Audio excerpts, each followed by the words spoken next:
de características históricas de colonização, né, e características culturais dessa população, tá?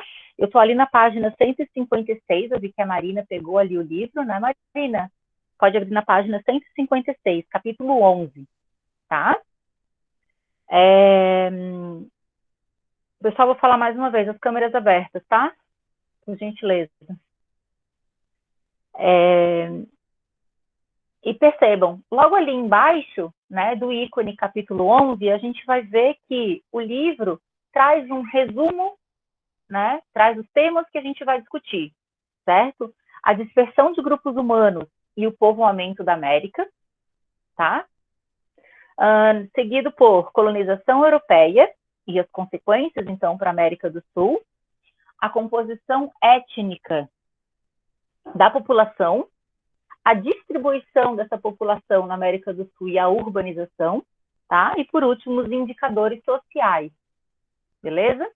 Para quem está chegando agora, eu estou postando mais uma vez aqui no chat, provas, terça-feira que vem, sobre o capítulo 10, tá? Trabalhos e tarefas atrasados até sexta-feira, dia 28/8, essa sexta-feira, tá?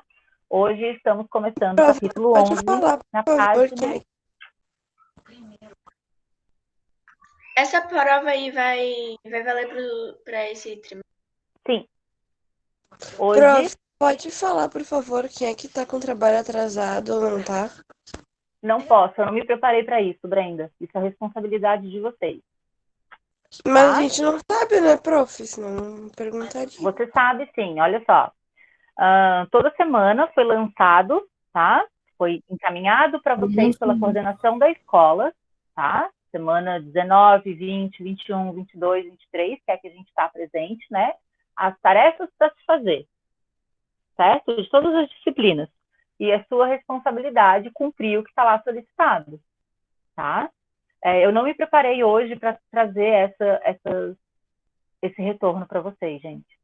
Tá? E daí vocês confiram no Classroom ou nos e-mails, certo?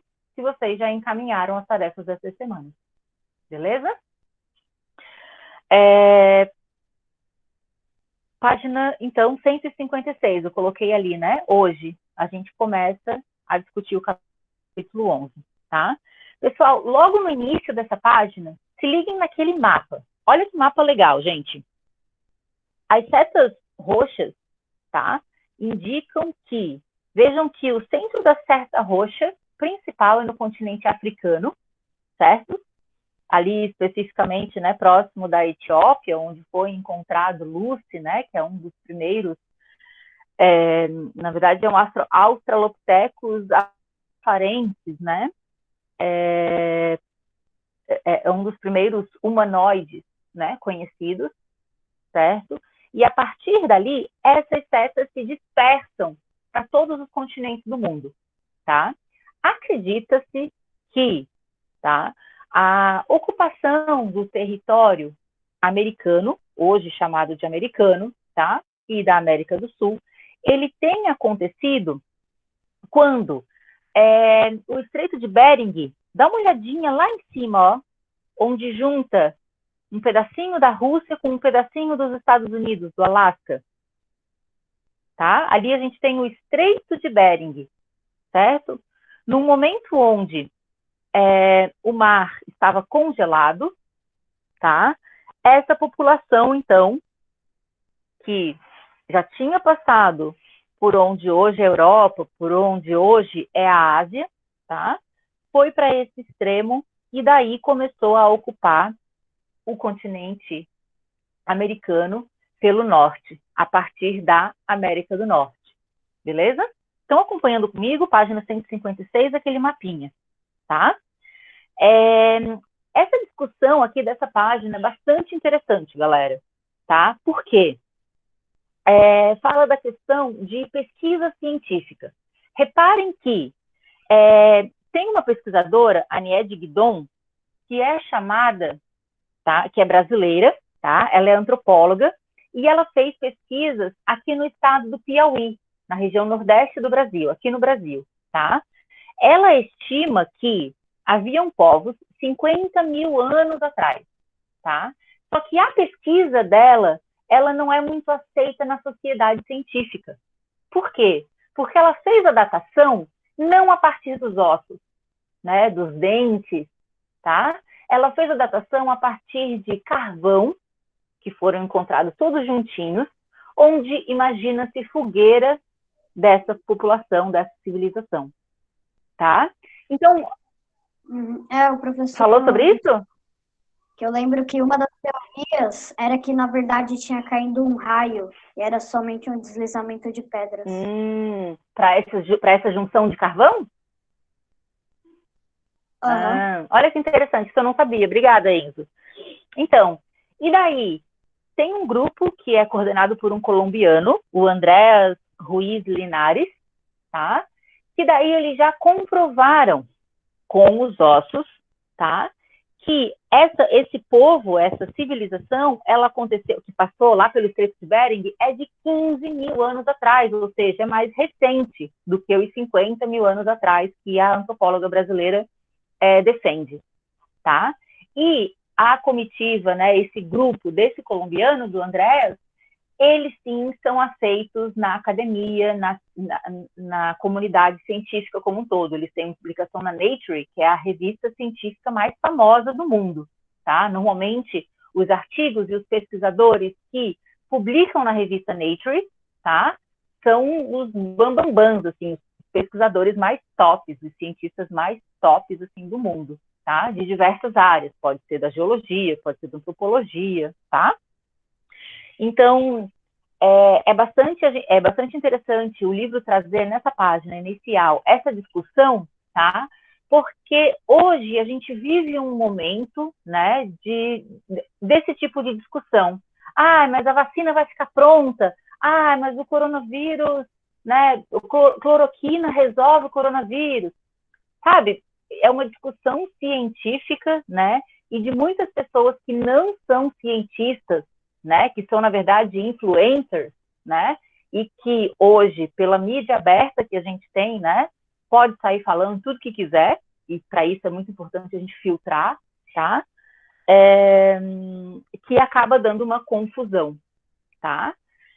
Então, seguindo, né, já que geografia é uma ciência, já que tudo que vocês aprendem na escola, né, está embasado como ciência, tá? É muito importante, então, a gente tomar esse dado de aproximadamente 15 mil anos atrás, tá? O continente americano, então, foi ocupado por esse povo que saiu inicialmente do continente africano e se dispersou pelo mundo todo. Beleza? Sim, mas se eu não me engano, teve povos mais antigos, né, do que 50 mil anos. Mais antigo do que 50 mil anos? No continente americano, não. É o que eles estão falando aqui. Mas em outros lugares do mundo, sim. Sim, ainda. Tá? Mas a gente está discutindo o continente americano, especificamente agora, América do Sul. Tá? Na verdade, hoje a gente vai falar um pouquinho sobre América como um todo, nessa parte aqui do livro, tá? Porque eu já convido vocês para darem uma olhadinha ali na página 157, na página seguinte, tá? Hoje, onde é o México, a América Central, né? E países aqui da América do Sul, tá? Eram ocupados, então, por povos pré-colombianos. O que é pré? É antes, tá? Quando a gente tem um pré-conceito, né? É um conceito, é uma ideia antecipada, antes, tá? Quando a gente tem um pré-conselho de classe, uma pré-prova, eu acho que a professora Cecília fez com vocês também uma pré-prova, né? Então, é antes da prova, tá? Um pré-conselho de classe. São os professores ali antes do conselho de classe se reunindo para ver quem é que vai passar, quem é que não vai passar, por exemplo, tá? E daí, eles são chamados de povos pré-colombianos, né? Colombianos em referência a Cristóvão Colombo, né? Que chegou no continente hoje chamado América, tá? E daí esse mapa apresenta o quê, gente? A extensão, então, de alguns impérios, tá? Do Império Inca, tá? Do Império Teotihuacan,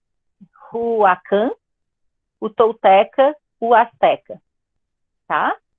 Cada cor, né? Cada bolinha, cada achurado ali que a gente percebe, então, nesse mapa da página 157, apresenta aproximadamente essa área que eles ocupavam, tá? E a gente vai falar um pouquinho sobre eles, tá? Bem, a chegada do Cristóvão Colombo no século XV aqui na América, né? Teve, então, contato com esses povos, certo? E, Gabriel, eu espero que você esteja aí concentrado na página 157, cara.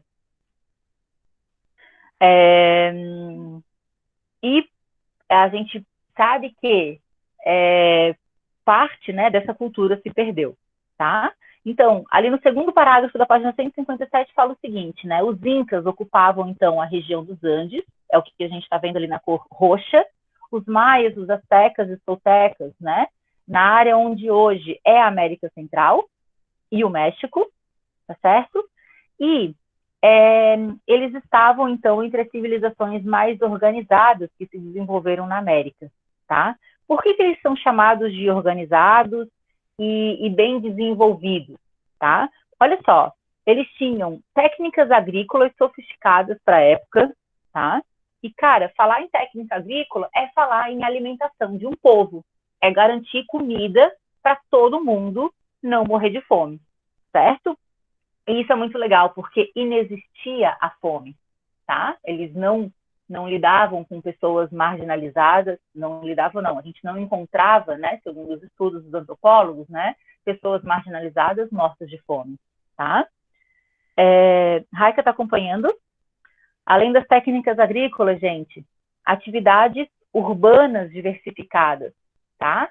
Já tinham espaços dessa área que tinham características mais urbanas, né, mais de cidade, tá? E que também eram diversificadas, além de um poder político bastante centralizado, tá? Na figura de uma única pessoa, né, centralizado. Lembrem do umbigo, né, como centro do nosso corpo, tá? Centralizado numa única pessoa. Os incas construíram, então, uma importante civilização, tá? E aí a gente já ouviu, inclusive, o Enzo contando pra gente, né, a oportunidade que ele teve de viajar para Machu Picchu, né, que fica no Peru, que é exatamente esse lugar que tem essa fotinho aqui na página 157 também, tá? A formação dessa cidade de 1450, ou seja, século XV ainda, tá? E elas foram descobertas, era próxima de Cusco, né, uma cidade também muito, muito famosa e muito grande no Peru, tá? E elas foram descobertas em 1911 e são consideradas patrimônio da humanidade, né? Caramba, é um registro, né? É uma comprovação de que essa civilização, os incas viveram lá, né? E deve ser preservada para que todo mundo, né, que queira visitar como turista A possa Rosita, fazer. né, que era a nossa instrutora, ela disse que Machu Aham. Picchu vai fechar porque está ocorrendo deslizamento, porque está indo muita gente. Daí a gente vai ter que fazer um mirante daí e vai ter que observar a cidade de longe.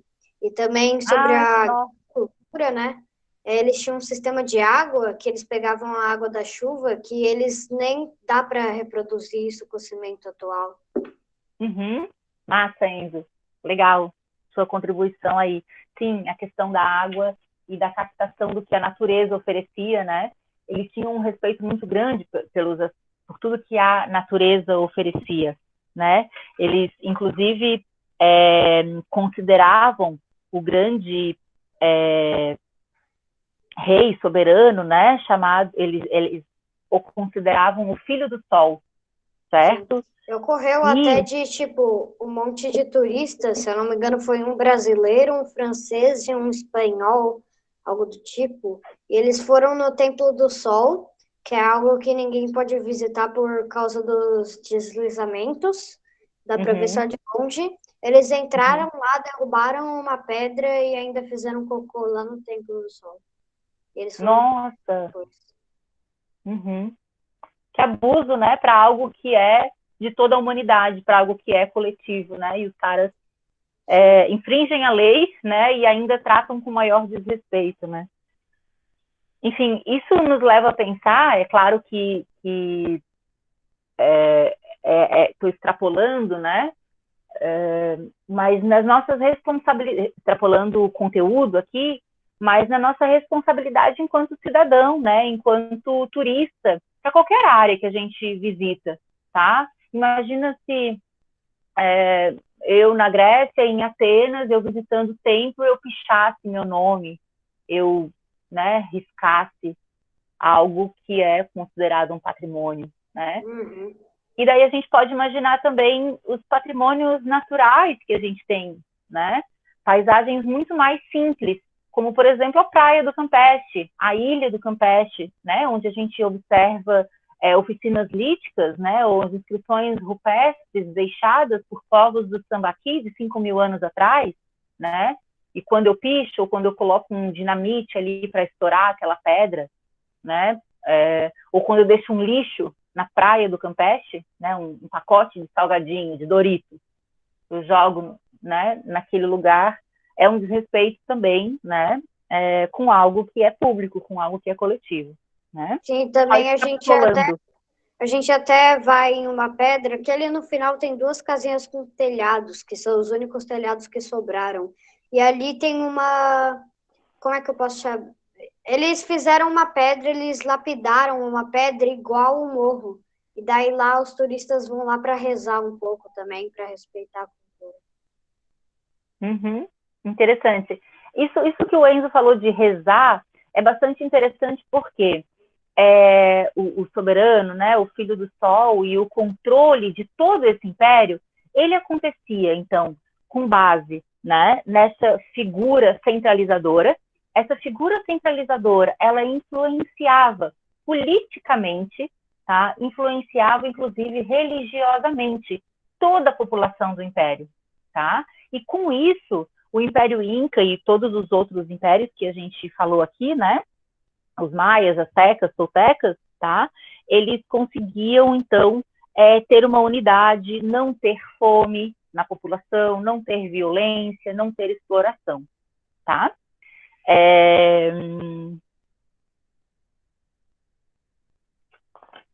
Na próxima página, página 158, a gente observa, então, ruínas, né? O que são ruínas? São, enfim, eu queria uma palavra diferente que veio à minha mente, mas pequenas partes de construções, né, que foram deixadas, né, construções de outros povos que foram deixadas, né, como marcos, como registros de outras civilizações. A gente observa na cidade do México, né, as ruínas de um templo maior, né, onde hoje, sim, é a cidade do México. Essa é uma foto de 2016. Reparem que muitas vezes a gente tem ruínas, tem registros de outras civilizações, tá?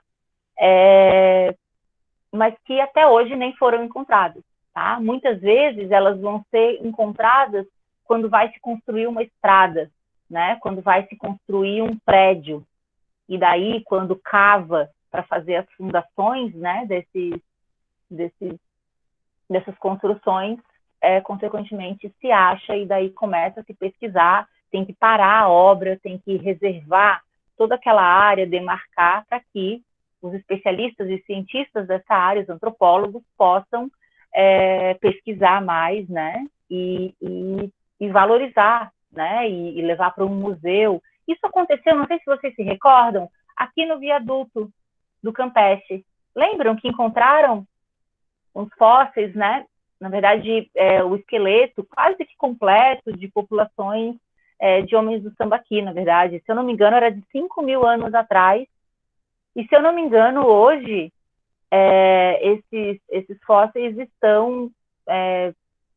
foram para São Paulo, para o Rio de Janeiro, para se fazer a pesquisa de datação, né? Pesquisa científica de datação.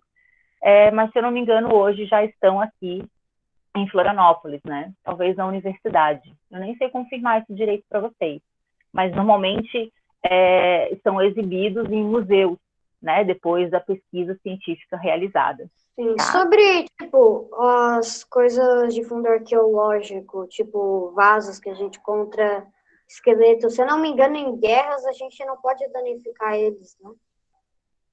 Em guerra, a gente também não pode danificar. Que não tem algo parecido, assim, que na guerra eles tentam não danificar os resíduos arqueológicos, assim. Essa é uma discussão, essa pergunta é muito boa e essa é uma discussão muito forte, né? Porque se você tem, quando você fala de nação, quando você fala de um povo, tá? Você estuda a cultura dele, tudo que ele desenvolveu coletivamente, né? E quando você, numa guerra, ou quando você quer ofender, quer machucar, quer enfim, destratar um país, destratar uma cultura, você vai atingir justamente os livros, os museus, tá? Que é onde você encontra, então, esses registros, né? Essa base, essa história, tá? Então, teoricamente não se pode, mas é um dos alvos preferidos para você, para um inimigo, né? Porque daí o inimigo, ele mostra o seu poder, mostra o seu descaso com aquela cultura daquele povo, daquela área, tá? Roberta, Oi, Brenda. a Mariana falou que não consegue entrar. Tá, eu vou fazer o seguinte. Abre a sua câmera, Brenda, porque está desligada. Eu vou sair, já volto, tá? Para ver se a Mariana consegue entrar. Ok. I play Pokémon Go. Every day play Pokémon Go.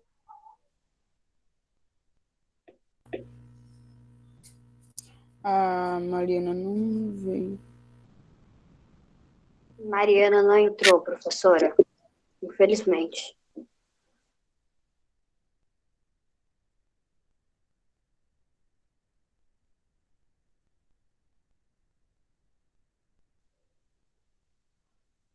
Professora, você está mutada. Obrigada. Mais uma vez eu peço para quem está com a câmera fechada, abrir a câmera. Tem vários aqui, Brenda, Victor, Isabela, Marina. Marina fechou agora, na verdade, estava antes aberta.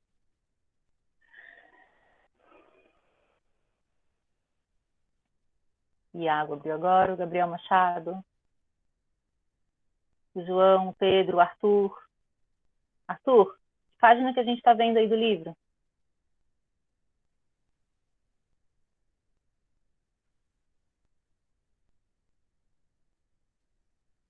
Isabela.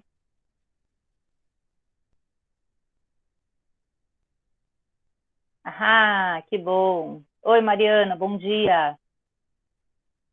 Que bom que você conseguiu entrar. Eu tive que sair para você conseguir entrar. Oi. E aí, Arthur? Que página que a gente está? Fala aí para Mariana para a gente continuar. O Arthur nem está na aula, né? Não, prof, é que eu tava tentando digitar no chat, só que daí tá aparecendo, as mensagens também são gravadas, e não dá pra enviar. Fala preto na frente, não dá pra enviar. Uhum. E aí? Fala então, já que você abriu o microfone. 156.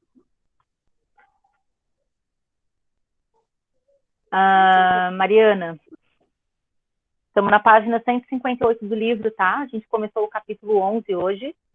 Prova dia 1º/9, 1º de setembro, terça-feira que vem. Beleza? Sobre o capítulo 10. Tarefas atrasadas, trabalhos atrasados até sexta-feira, dia 28. Gustavo e Isabela abrindo câmera. João também. Mariana também abre sua câmera. Arthur.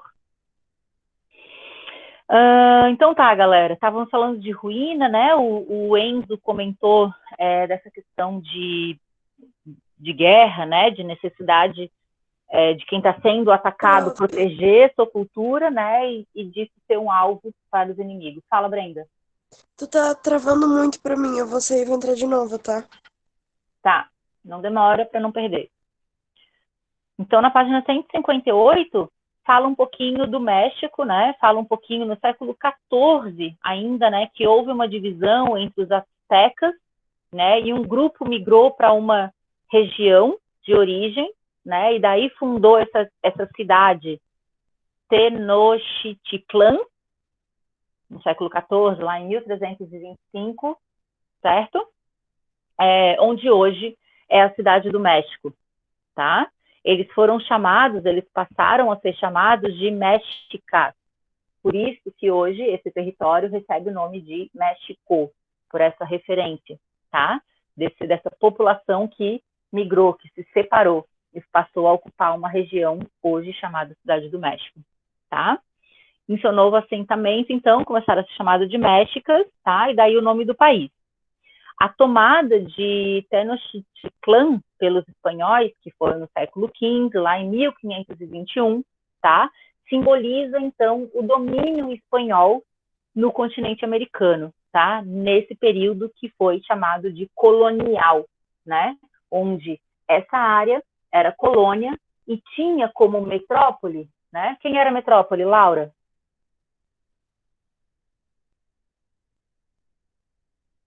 Quais países eram a metrópole? Prof, tá saindo meu áudio? Agora sim, tô te ouvindo. Eu não sei, prof, as metrópoles. Tá, então presta atenção, porque eu tô vendo, às vezes eu tenho a impressão que vocês ficam jogando videogame, que vocês ficam digitando outra coisa, adiantando o trabalho de arte, já vi gente desenhando o trabalho de arte, que tem que chamar atenção.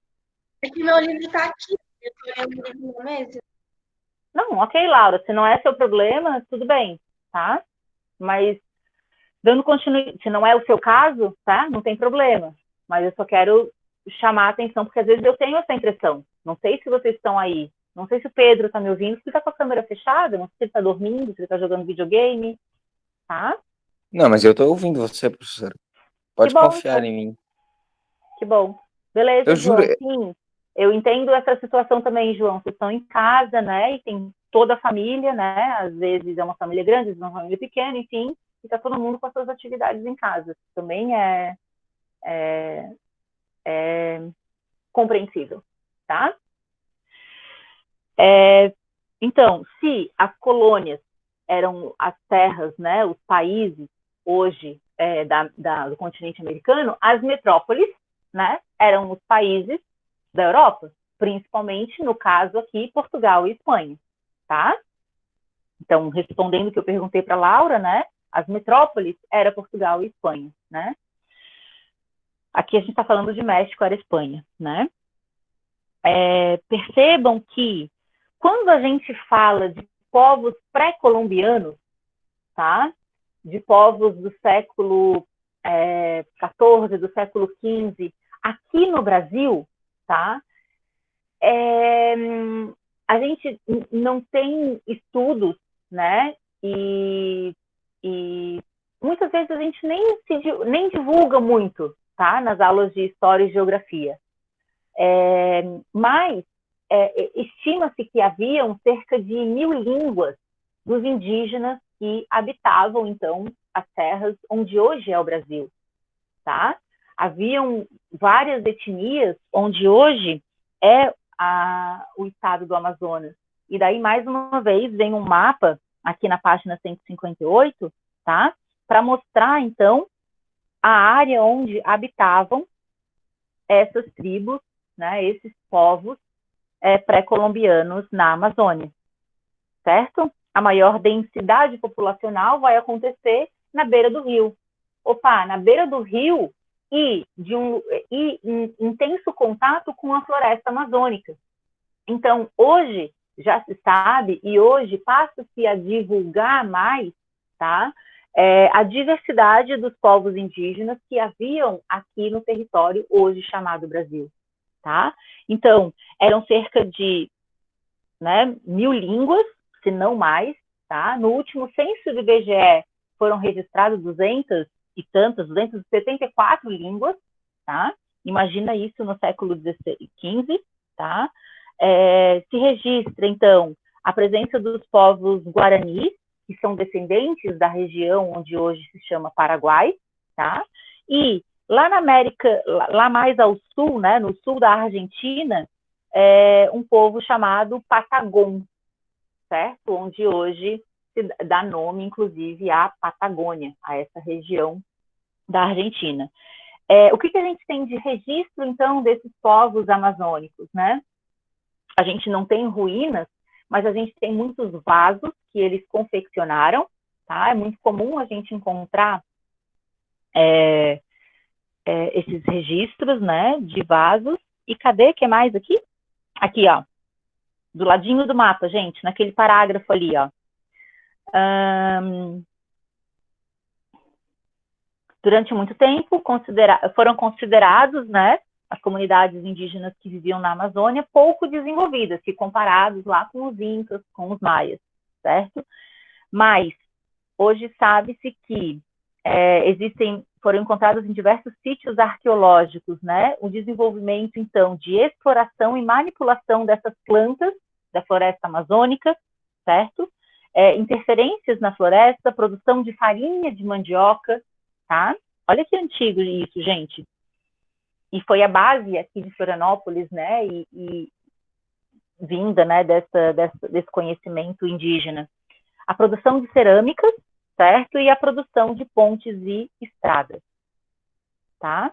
E daí vem a pesquisa e vem o nome do arqueólogo Eduardo Neves, que é da USP, da Universidade de São Paulo, uma universidade de muito prestígio aqui no Brasil, né, que pesquisa, então, esses povos da Amazônia pré-colombiana, certo? Para finalizar, gente, página 159, tá? Falar um pouquinho sobre a colonização europeia e a escravidão, tá? Pessoal, a Europa, ela já estava num outro momento histórico, se comparado ao continente americano, tá? Eles lá já viviam o início de um capitalismo, tá? Eles já viviam, já tinham como objetivo esse lucro a partir da comercialização de uma mercadoria. E daí, quando eles expandem com as grandes navegações, tá, os seus territórios, eles querem fazer o quê? Eles querem explorar, certo? Eles querem pegar essas monoculturas, né? Ou seja, essa cultura de um único grão, de uma única raiz, de uma única árvore, tá? Para comercializar nas terras europeias, certo? E eles querem isso de uma maneira muito rápida e muito intensa, querem em grande quantidade, tá? Então, com essa chegada deles, né, dos espanhóis e dos portugueses nos territórios do continente americano, tá? A gente tem o começo do capitalismo comercial, tá? Ou seja, uma exploração dessas áreas para beneficiamento da metrópole, desses dois países especificamente, né? Mas tem esse registro, então, estou no segundo parágrafo ali da página 159, gente. Tem registros, né, não só de espanhóis e portugueses, mas também de franceses, também de holandeses, também de ingleses, que ocuparam esses territórios, né, e que dominaram esses povos nativos, tá? Para colonizar esses territórios, né, Gabriel, precisava dominar esses povos.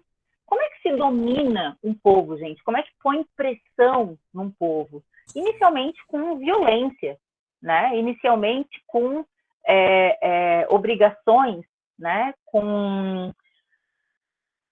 Enfim, muitas vezes com a matança, né? E isso significa, quando se fala em extermínio físico, né? Quando você mata um indígena, mata um grupo inca, né? Um grupo de uma família inca, por exemplo, né? Isso é denominado de genocídio, tá? Quando você mata uma cultura, quando você chega com a sua cultura e você quer impor a sua cultura para outra população, para outra pessoa, tá? Aí é chamado de etnocídio, certo? Então, existe uma diferença entre genocídio e etnocídio, está representado ali na página 159, acima da figura, tá? E o que os portugueses e espanhóis, enfim, em menor quantidade, né, menor proporção, os franceses, os holandeses e ingleses fizeram, foi justamente isso. né? Matar esses indígenas, impor a cultura deles como colonizadores, como melhor cultura, né? E fazendo com que eles não pudessem mais exercer a cultura deles. Prof, me dá um exemplo de cultura. A própria religião, tá? Religião católica, o catolicismo, né? As catequeses, que mais tarde os jesuítas vão tentar catequizar os índios, né? Tentarem muitas vezes conseguir, né? É uma forma de você impor sua cultura de colonizador, tá? De você exterminar, então, a cultura de um povo, de você provocar, então, etnocídio, tá? Juntamente com o genocídio, que é matar indígenas, basicamente, né? Falando a grosso modo. Cara, 1%. Oi? Tô com 1% de bateria. Certo? Você não tem carregador? Eu tô carregando, né? Mas eu não sei se vai aguentar o celular. Entendi. Beleza, hein? Mas que bom que tá carregando. Obrigada por avisar. O último parágrafo, gente, fala o seguinte, ó, os espanhóis destacaram-se na conquista territorial, principalmente nos Andes, na América Central e no México, né? Poxa, a gente sabe que esse território hoje, né, a gente já viu lá na primeira aula sobre o continente americano, é o território onde se fala espanhol predominantemente, tá? E eles ocupavam essas áreas e ficaram nessas áreas porque eles logo de cara encontraram ouro e prata, né? Não havia, né, melhor achado para eles do que ouro e prata, né, que era muito valorizado já no continente europeu e no mundo todo. Então, eles foram ficando, foram explorando, foram ampliando sua dominação, certo? Enquanto encontravam minérios, tá? E por onde encontravam minérios. Essa conquista e ocupação também não aconteceram sem a resistência de população nativa. Sim, né? Aconteceram enfrentamentos, né?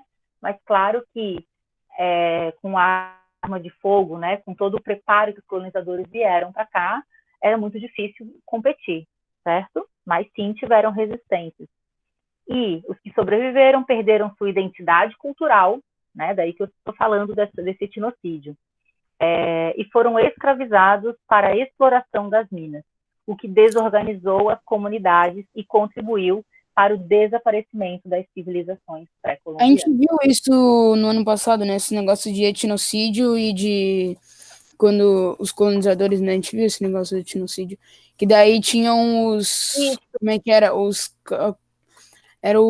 Não, eram os padres. Não era padre, era aqueles caras que faziam a catequese com os índios. Jesuítas. Isso, jesuítas. Isso, sim. É que ano passado, Gabriel, a gente estava falando de Brasil, né?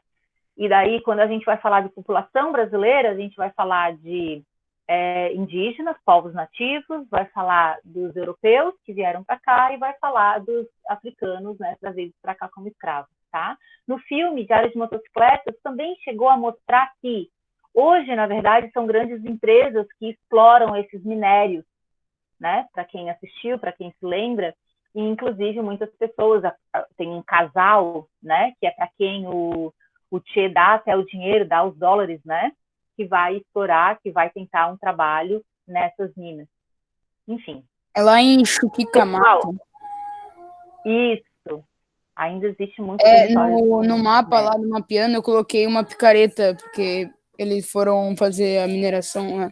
Que ele foi escolhendo quem ia e quem não ia. Isso mesmo. Galera, nossa aula terminou. Na próxima aula a gente continua ali na página 160, tá? Façam o questionário, se preparem para a prova. Na próxima aula vai ter a correção. Tchau, prof. Um beijo, um queijo. Hasta la vista. Tchau.